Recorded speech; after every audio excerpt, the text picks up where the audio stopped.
Okay, तो ये हेमंस formula किस लिए यूज़ होता है? हेमंस फॉर्मूला का इस्तेमाल करके हम किसी भी ट्रायंगल का उसका एरिया फाइंड आउट कर सकते हैं। ठीक है, अब आप कहोगे ma'am area of the triangle find out करने के लिए तो बेस इंटू हाइट भी कर सकते हैं। हाँ, वो जब कर सकते हैं जब आपके पास हाइट हो, और अगर आपके पास हाइट ना हो ट्रायंगल में तो आप कैसे उसका एरिया फाइंड आउट करेंगे, है ना। मान लीजिए आपके पास एक ट्रायंगल जिसमें 3 साइड्स गिवन हैं, ABC 3 साइड्स है गिवन, उस समय आप कौन सा फॉर्मूला यूज़ करेंगे? उस समय यही वाला फॉर्मूला यूज़ करेंगे, ये हेरॉन्स फॉर्मूला। हेरॉन्स फॉर्मूला, ठीक है, हीरोइन नहीं है। One of the students told heroine, it is Heron's formula. तो इसका फॉर्मूला क्या है? Square root of S bracket S minus A into S minus B into S minus C. ठीक है, वेयर एस यहाँ पे क्या हुआ? A plus B plus C by 2, यानी कि A plus B plus C क्या है? ए बी सी क्या है? A B C sides of triangle. एक ट्रायंगल है जिसमें 3 साइड्स दिए जाएंगे आपको। ठीक है, वो 3 साइड्स ही हम कंसिडर करेंगे, ए बी एंड सी। ठीक है, और जो उन तीनों को ऐड करके डिवाइड बाई 2 करेंगे तो हमें s मिल जाएगा। फिर हम इस s को यहाँ पे सब्स्टिट्यूट करेंगे, s फिर s माइनस a की वैल्यू, फिर s माइनस b और s माइनस c करके मल्टीप्लाई करेंगे और फिर स्क्वायर रूट निकालेंगे। ठीक है, इस a को हम सेमी पेरीमीटर भी कहते हैं। पेरीमीटर का मतलब क्या होता है? Sum of all the sides of a triangle. तो सेमी पेरीमीटर क्या हो गया? उसका आधा। इसलिए हम तीनों साइड्स को ऐड करके उसको डिवाइड करेंगे। कोई भी चीज़ अगर 10 है उसको आधे से डिवाइड कर देंगे, 2 से डिवाइड करेंगे तो उसका आधा मिल जाएगा ना, इसलिए हमें सेमी पेरीमीटर निकालना है। ठीक है, s is equal to a plus B plus C by 2 where a b c are sides of the triangle and s is this formula. Okay, this is Heron's formula, don't forget, Heron's formula है और ये वाला इसका main formula है। ठीक है, s आप कैसे निकालेंगे? तीनों साइड्स को ऐड कर देंगे, 2 से डिवाइड कर देंगे और तीनों साइड्स तो ट्रायंगल में दिए गए होंगे, उनके मेजरमेंट्स दिए गए हैं और इस फॉर्मूला में सब्स्टिट्यूट करेंगे। तो स्टेप बाय स्टेप हम प्रोसीजर इसका देखेंगे। तो हम एक सॉल्यूशन निकाल लेते हैं। पहले एक वाला सम स्मॉल सिंपल एग्जांपल देख लेते हैं। इसका क्या है? Find the area of a triangle whose sides are 5 centimetre, 8 centimetre and 5 centimetres. तो एक ट्रायंगल बना लेते हैं, इसका कुछ भी नाम दे देते हैं। ठीक है, एक्स वाई से एरिया कोई भी आप दे सकते हैं। इसमें पहला साइड्स क्या है? 5 सेंटीमीटर, तो मैं यहाँ लिख देती हूँ 5 सेंटीमीटर। इसको मैं ए कर देती हूँ, स्मॉल ए।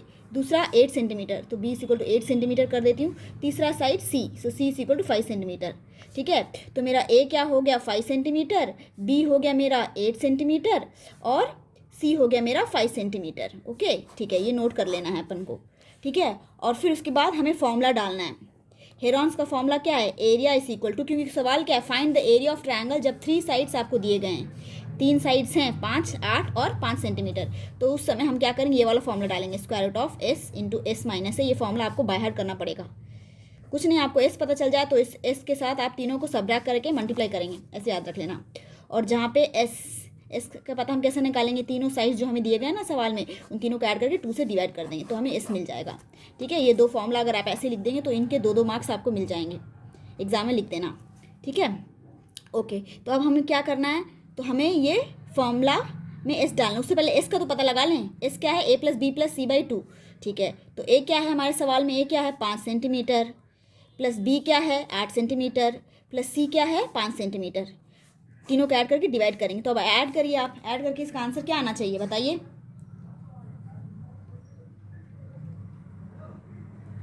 18/2 है ना, 18/2 आएगा ना। आप ऐड करके देख सकते हैं माइंड में। तो 18 को 2 से डिवाइड करेंगे तो 9 आ जाएगा, ये आपको पता है ना। इसमें काट कर सकते हैं, 2 1 2, 2 9 18, वेरी सिंपल आंसर।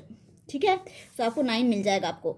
तो S is equal to 9, S हमारा क्या हो गया? 9 हो गया। अब हम इस 9 को जो है इसको यहाँ सब्स्टिट्यूट करेंगे इस फॉर्मूला में। ठीक है, तो दोबारा से आप चाहे फॉर्मूला लिख सकते हैं, अगर आपको कंफ्यूज नहीं होना है तो दोबारा से फॉर्मूला लिख लीजिए, एस माइनस ए। ये है हेरॉन्स का फॉर्मूला। जब 3 साइड्स दिए गए हों तब आपको ऐसे ही फाइंड आउट करना है। अब हम एस की वैल्यू सब्स्टिट्यूट करेंगे यहाँ इसके प्लेस में। ठीक है, तो स्क्वायर रूट ऑफ 9 माइनस ए की वैल्यू क्या थी? सावधान से केयरफुली देखना, 5, फिर 9 माइनस 8 और 9 माइनस 5, है ना। ये मैंने कुछ नहीं, एस की वैल्यू मुझे फाइंड आउट मैंने कर ली इस फॉर्मूला से। इस formula A plus B plus ये A plus B plus C by 2, ये ऐड करी तो एस मिल गया। अब इस एस को मैं यहाँ सब्स्टिट्यूट कर रही हूँ। अब आप कैलकुलेट करिए। चलिए पहले रूट के अंदर जो उसको सॉल्व करने की कोशिश करिए। 9 माइनस 5 कितने होते हैं? 9 में से अगर 5 ले लेते हैं तो 4 बचेंगे। फिर 9 में से अगर 8 चलेगा तो 8 बचेंगे, और 9 में से 5 चले गए तो 4 बचेंगे। तो स्क्वायर के अंदर क्या क्या बचा हमारा? 9 इंटू, सब इंटू है ना, ब्रैकेट का मतलब इंटू, मल्टीप्लाई 4 इंटू 1 इंटू 4। ठीक है, तो 9 इंटू 4 इंटू 1 इज़ 4 इंटू 4, तो यही हमारा बचा है। अब हमें थोड़ा सा लॉजिक इसमें लगाना है कि हम कैसे सॉल्व करें। ठीक है, तो वो हम कैसे सॉल्व करेंगे बताइए आप। देखिए, आपको क्या है आपका रूट ऑफ 9 इंटू 4 देखिए इस 9 को मैं क्या लिख सकती हूँ, इस 9 को मैं क्या लिख सकती हूँ, 3 इंटू 3 लिख सकती हूँ ना, क्योंकि 3 3 9 मिलता है। इस 9 को मैंने 3 3 9 लिख दिया है ना, और ये 4 को ऐसे ही रखती हूँ फिलहाल। ठीक है, अब एक रूल है मैथ्स का कि स्क्वायर रूट के अंदर जो नंबर 2 टाइम्स रिपीट होता है, जो नंबर 2 टाइम्स रिपीट होता है, ठीक है, उसको हम स्क्वायर रूट के बाहर निकाल सकते हैं और सिर्फ एक ही बार उसको लिखेंगे, ये उसका रूल है। ठीक है, 9 को मैंने कुछ नहीं 3 इंटू 3 लिख दिया, क्योंकि 3 इंटू 3 भी तो 9 होता है, और 4 इंटू 4 तो मैंने कुछ नहीं किया, वैसे ही रखा है। अब क्या करेंगे, इसमें देखिए 3 2 बार रिपीटेड है, हाँ, तो इसको बाहर स्क्वायर रूट के बाहर सिर्फ एक ही बार लिखेंगे। फिर 4 भी 2 बार रिपीटेड है, तो स्क्वायर रूट के बाहर सिर्फ एक ही बार लिखेंगे। तो बस यही आंसर होगा, 3 4 12। तो इसका आंसर होगा 12 सेंटीमीटर स्क्वायर। स्क्वायर क्यों, क्योंकि एरिया का फॉर्मूला क्या है, सेंटीमीटर स्क्वायर होना चाहिए, है ना, वही एरिया का फॉर्मूला है। तो बस इसमें लास्ट में आपको थोड़ा सा ध्यान देना पड़ेगा कि कुछ नहीं किया मैंने, 9 को 3 इंटू 3 लिख दिया है, इसलिए ताकि मैं 3 को बाहर निकाल सकूं, क्योंकि एक रूल है मैथ्स में कि स्क्वायर रूट के अंदर, ये आपका स्क्वायर रूट है ना, स्क्वायर रूट के अंदर जो नंबर 2 बार रिपीट हो मल्टीप्लाई में, जैसे 3 इंटू 3 2 बार हो गया, 4 इंटू 4 4 2 बार रिपीटेड है, तो उसको हम एक बार ही लिखेंगे, बाहर एक बार ही लिखेंगे और स्क्वायर रूट हटा देंगे। इन 2 4 का मैंने एक ही बार लिखा है। ठीक है, कोई भी आप ले लीजिए, फॉर एग्जांपल आपको 6 इंटू 6 है, 8 इंटू 8 है, 10 इंटू 10 है। ठीक है, तो हम क्या करेंगे, मैं 6 को एक ही बार लिखूंगी, 8 को भी एक ही बार लिखूंगी, 10 को भी एक ही बार लिखूंगी बस, और फिर इन तीनों को मल्टीप्लाई कर दूंगी, मल्टीप्लाई करके मैं आंसर लिख दूंगी। ठीक है, स्क्वायर रूट हटाने के लिए होता है ये, ताकि मैं स्क्वायर रूट हटा सकूँ। ये मैथ्स का रूल्स है जो आपको याद रखना पड़ेगा। चलिए अब दूसरा सवाल देख लेते हैं। Find the area of a triangle where sides are 120, 170 and 250 centimetre. Okay, तो तुरंत हम जब 3 साइड्स दे दिए जाएँ आपको, 3 sides 120 centimetre, 170 centimetre and 250 centimetre. ठीक है, साइड्स हैं तो उसका यूनिट सेंटीमीटर में होगा, और जब आप एरिया फाइंड आउट करेंगे फाइनली तो उसका आंसर सेंटीमीटर स्क्वायर होगा। ठीक है, तो सबसे पहले तो हेरॉन्स फॉर्मूला लिख देंगे। हेरॉन्स फॉर्मूला क्या कहता है, एरिया फाइंड आउट करना हो और अगर 3 साइड दिए गए हों तो उसका फॉर्मूला ऐसा बनेगा, S into S minus A into S minus B into S minus C. ठीक है, ये आप लिख देना, इस फॉर्मूला को आप बाय हार्ट कर देना। ठीक है, और एस कैसे पता चलेगा, तीनों साइड्स जो दिए उनको ऐड करके 2 से डिवाइड कर देना है। ठीक है, तो सबसे पहला स्टेप हमें वही करना है। ये दोनों आपने लिख दिए, आपको 1 1 मार्क्स मिल जाएंगे। ठीक है, तो आपने क्या करना है, अब आपको एस फाइंड आउट करना है। तो ए क्या दिया गया है, ए है मेरा 120, बी है मेरा 170 और सी है मेरा 250। अब तीनों को ऐड करिए, ऐड करके आंसर डिवाइड करिए, तो इसका आंसर क्या आ जाएगा, 540/2, 540/2 आ जाएगा। अब इसको हम कैसे सॉल्व करेंगे, है ना, देखिए 2 1 जा 2, 2 2 जा 4, 2 7 जा 14, 0 to 270 आएगा। नहीं तो आप डिवाइड करके भी देख सकते हैं, अगर आपको नहीं पता है तो 2 जा 4 1, 2 7 जा 14 और 270। ये तो बहुत ईजी है ना, जिनको नहीं आता उनको मैं बता रही हूँ, जिनको नहीं पता है। ठीक है, तो 270, तो एस हमारा हो गया 270। इसको आपको बॉक्स करके रख लेना है याद, क्योंकि यही वैल्यू तो आप सब्स्टिट्यूट करेंगे, ये आपका सही होना चाहिए। अगर यही गलत हो गया तो आगे वाला स्टेप्स आपका बेकार जाएगा, आप कितनी भी मेहनत करें। तो इसलिए इसे केयरफुली करना। छोटे छोटे नंबर दिए गए हैं तो आसान करना, ऐड करना आसान होगा, अगर बड़े हो तो थोड़ा केयरफुली ऐड करना, डिवाइड करना, एक बार चेक कर लेना, क्योंकि ये आपका मेन है। अगर यही गलत हो जाएगा तो आगे स्टेप सब गलत हो जाएगा, इसलिए थोड़ा केयरफुली रुक के करना। अब हम क्या करेंगे, अपने एरिया में ये एस की वैल्यू डालेंगे, एस माइनस ए, इस मैंने जितनी बार आप फॉर्मूला लिख के प्रैक्टिस करेंगे आपके दिमाग में फॉर्मूला स्टोर हो जाएगा। ठीक है, अब 270 है, अब 270 को 270 माइनस 120 है ना, क्योंकि ए हमारी वाली बड़ी थी। फिर हर बार 270 को बी की वैल्यू 170 के साथ माइनस करना है, फिर 270 को 250 के साथ माइनस करना है। ठीक है, अब माइनस करिए और निकालिए इसकी वैल्यू क्या होनी चाहिए। देखिए 270 तो वैसे ही रहेगा। ठीक है, मैं 270 और 120 को माइनस करूँगी तो मेरा हो जाएगा 150, 270 और 170 को माइनस करूँगी तो मेरा हो जाएगा 100, और इसको माइनस करूँगी तो इसको हो जाएगा 20। ठीक है, अब हमें थोड़ा सा सावधानी रखना है, अब हमें फैक्टर्स करना है, फैक्टराइज करना है। ठीक है, वो हम कैसे करेंगे, 270 को मैं कैसे लिख सकती हूँ, देख 9 तो ईजी था, 9 को मैंने 3 इंटू 3 किया, 270 को मैं कैसे लिख सकती हूँ, और फिर 150 को मैं कैसे लिख सकती हूँ, 100 को कैसे लिख सकती हूँ, और 20 को कैसे लिख सकती हूँ। तो 270 को कैसे लिख सकते हैं वो हम देखेंगे, वो होगा 3 इंटू 3 इंटू 3 इंटू 2। ये मैंने कैसे निकाला ना, मैंने फैक्टर करके निकाला, बता देती हूँ जिनको नहीं आता है। देखिए 270 है, आपको क्या करना है, इसको सॉल्व करना है, प्राइम नंबर्स के साथ डाल के सॉल्व करना है आपको, जैसे आप एलसीएम करते थे ना, प्राइम नंबर डाल के आपको सॉल्व करना है। ठीक है, तो आप कैसे सॉल्व करेंगे, या तो पहले 2 ले लीजिए या तो 3 ले लीजिए। अगर आपको इसमें 2 लेना है तो ठीक है 2 ही ले लीजिए पहले, है ना, क्योंकि प्राइम नंबर्स आपको पता है 2 3 5 7 फिर उसके बाद क्या आता है 11 and it goes on 13 then 17. Prime number is a number which is divisible only by itself, सिर्फ उसी के टेबल में आना चाहिए. 2 सिर्फ उसी के टेबल में आता है, 5 सिर्फ उसी के टेबल में आता है, 3 सिर्फ उसी के टेबल में आता है. 6 is not a prime number. क्यों? क्योंकि 6 उसी के टेबल में तो आता है, लेकिन 2 3 6, 3 2 6 भी होता है, इसलिए उसको प्राइम नंबर्स नहीं कहते हैं. तो जो नंबर्स जो सिर्फ खुद ही के टेबल में डिविजिबल होते हैं उसी को प्राइम नंबर्स कहते हैं. A number divisible by only itself is known as prime number. तो सिर्फ प्राइम नंबर्स का हम इस्तेमाल करेंगे. सबसे पहले प्राइम नंबर 2 ले लेते हैं, देखते हैं डिवाइड होता है कि नहीं है. हाँ डिवाइड, 2 1 जा 2, 2 3 जा 6, लेकिन 7 है तो रिमाइंडर 1 जाएगा, 2 5 जा 10. आप मल्टीप्लाई करके देख लो, 135 2 से मल्टीप्लाई करो 270 आता है क्या? हाँ 2 5 जा 10, 7 हाँ आता है, तो ये 125 करेक्ट है. अब ये 2 की टेबल में नहीं जाएगा ना, क्योंकि लास्ट में देखिए इवन नंबर्स नहीं है. आप कितना भी मल्टीप्लाई करके देख लीजिए 2 की टेबल में नहीं जाएगा. दूसरा ऑप्शन हमारे पास बचता है 3 का डिवाइड करके देखते हैं 3 में जाता है क्या? 3 3 जा 9 होता है, 3 4 जा 12 होता है, लेकिन ये 13 है तो 1 रिमाइंडर यहाँ जाएगा, समझ लो 15 हो जाएगा. 3 5 जा 15, हाँ भाई ये चला गया.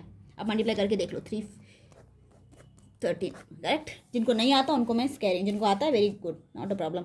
अब दोबारा से मैं 3 का टेबल में डाल के देखूँ, जब तक 1 नहीं आ जाता तब तक मुझे सॉल्व करते जाना है. 3 1 जा 3, लेकिन यहाँ तो 4 है, रिमाइंडर 1, तो 3 5 जा 15, फिर 3 5 जा 15, फिर ये 3 के टेबल में नहीं जाएगा तो नेक्स्ट प्राइम नंबर क्या है? 2 3 हो गया, 5 है तो 5 1 जा 5.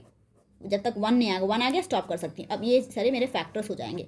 2 इंटू 3 इंटू 3 इंटू 3 इंटू 5, वही मैंने लिखा है यहाँ पे. कितनी बार 3 है? 3 बार 3 है, एक बार 2 है, एक बार 5 है. ठीक है, 2 इंटू 3 इंटू 3 इंटू 5.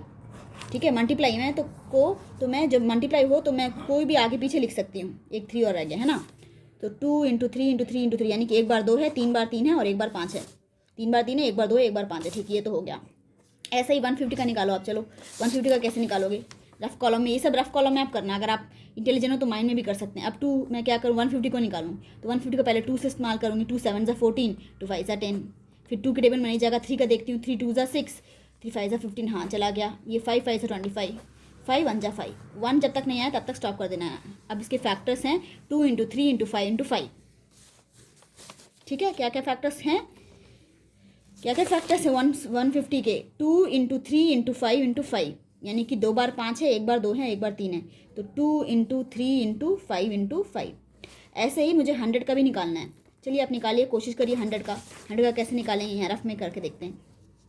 100 का 2 के टेबल में, या डायरेक्टली मैं 5 निकाल लेती हूँ. ठीक है, 2 अगर स्टेप बाय स्टेप जाना तो आप स्टेप बाय स्टेप जाते हैं. 2 5 जा 10 0, फिर 2 25 जा 50, फिर 5 5 जा 25, 5 1 जा 5. तो क्या फैक्टर्स हुए? 2 into 2 into 5 into 10, 5 into 5 sorry, 2 into 2 into 5 into 5, है ना, यानी कि 2 बार 2, 2 बार 5. अब 20 का नेक्स्ट 20 का बचा, 20 का निकालेंगे. 20 का 2 10 जा 20, 2 5 जा 10, 5 1 जा 5, तो 2 इंटू 2 इंटू 5, 2 इंटू 2 इंटू 5. ठीक है, ये सब स्क्वायर रूट के अंदर हैं, है ना, सिर्फ स्क्वायर रूट के अंदर. ये बस मैंने फैक्टराइज किया है. ओके, अब मैं क्या करूँगी ना, अब मैं देखूंगी जो एलिमेंट 2 टाइम्स रिपीटेड है, मल्टीप्लाई के साथ 2 टाइम्स रिपीटेड है, उसको मैं स्क्वायर रूट के बाहर निकाल के बस एक ही टाइम लिखूंगी, है ना. तो कौन कौन 2 बार टाइम है, देखो कौन कौन से एलिमेंट हैं जो 2 बार रिपीटेड हैं. ये 3 और ये 3, ये दोनों 3 का मैं एक बार 3 लिख लूँ, हाँ तो ये हो गए. ठीक है, फिर ये एक 3 बचा हुआ है. ठीक है, इसका एक जोड़ीदार ढूंढूँ क्या, एक और 3 रिपीटेड है क्या अंदर, हाँ ये एक 3 का, ये हाँ ये 3 है, तो इन दोनों का भी 3 मैं एक बार लिख सकती हूँ, है ना. तो ये 3 और 3 भी हो गए. ठीक है, अब ये 2 है, 2 का एक और 2 मिल जाएगा कि, हाँ मिल जाएगा. 2 ये एक 2 ये एक 2, तो 2 बार 2 रिपीटेड है, तो इन दोनों के 2 को मैं एक बार लिख लेती हूँ, तो ये भी ओवर हो गए. फिर 5 का एक और 5 मिल जाएगा कि, हाँ तो इन दोनों को 5 का मैं एक बार लिख लेती हूँ स्क्वायर रूट के बाहर, तो ये और ये हो गए. ठीक है, फिर क्या बचा, ये 5, इस 5 का एक और मिल जाएगा क्या, हाँ यही आते हैं, कोई सा भी ले लो, तो उसका एक बार लिख लो, तो ये 5 और ये 5 हो गया. ठीक है, फिर क्या बचा, ये 2, तो इन दोनों का भी मैं एक बार लिख लेती हूँ, तो ये दोनों हो जाएंगे. और एक 5 बचा, इस 5 का ये तो मैं एक बार लिख लेती हूँ, तो ये 5 भी हो जाएंगे, और ये दोनों का मैं एक बार लिख लेती हूँ. ऐसे आपको केयरफुली रहना है, कुछ नहीं. 2 एलिमेंट जोड़ी जोड़ी निकाली मैंने, जैसे 3 2 बार 3 है, तो उन दोनों 3 का एक 3 बाहर निकाल के लिख लिया. फिर ये 3 और ये 3, इन दोनों का एक 3 बाहर निकाल के लिख लिया. किसके बाहर, स्क्वायर रूट के बाहर निकाल के लिख लिया. बस अब इन सबको आप मल्टीप्लाई कर दो. जब आप इनको मल्टीप्लाई करोगे तब इसका आंसर आपको क्या आ जाएगा पता है, इसका आंसर आपको आ जाएगा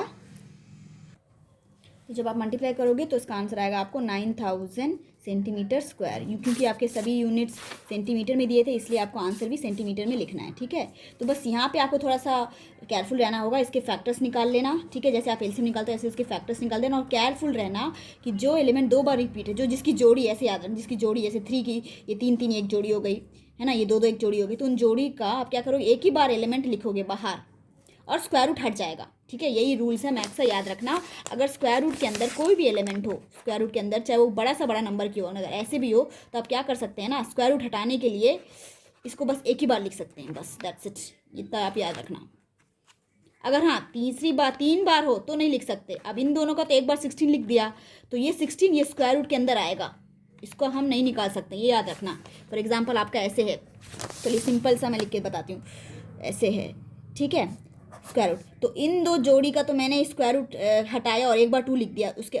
ठीक है, स्क्वायर रूट हट गया, लेकिन ये इसके साथ को तो कोई जोड़ी नहीं बचा ना, तो इसका स्क्वायर रूट नहीं हटेगा, ये फिर ऐसे आ जाएगा, ऐसे। ठीक है, ये ऐसे ही रहेगा, यही आपका आंसर रहेगा फिर 2 multiply by square root of 2, यानी कि उसको हम मल्टीप्लाई नहीं कर सकते हैं। वैसे तो अगर चाहे तो और सिंप्लीफाई करना तो कर सकते हैं। स्क्वायर रूट ऑफ 2 क्या है, 1.732, उसको मल्टीप्लाई करेंगे, उसका आंसर लिखेंगे। ठीक है, लेकिन यहाँ तक भी आप स्टॉप करेंगे तो भी आपको मार्क्स मिल जाएंगे। तो कहने का मतलब स्क्वायर रूट के अंदर जो 2 एलिमेंट्स रिपीटेड हो, उनकी जोड़ी हो, पैर में हो, तो उसको हम स्क्वायर रूट हटा के बस एक ही बार लिख सकते हैं। और अगर उसका कोई जोड़ी नहीं बचा हुआ है तो उसको हम स्क्वायर रूट नहीं हटाएंगे, उस एलिमेंट में स्क्वायर रूट जरूर लगेगा, ये याद रखना। बस ये कॉन्सेप्ट आप माइंड में रखना। Okay, that's it.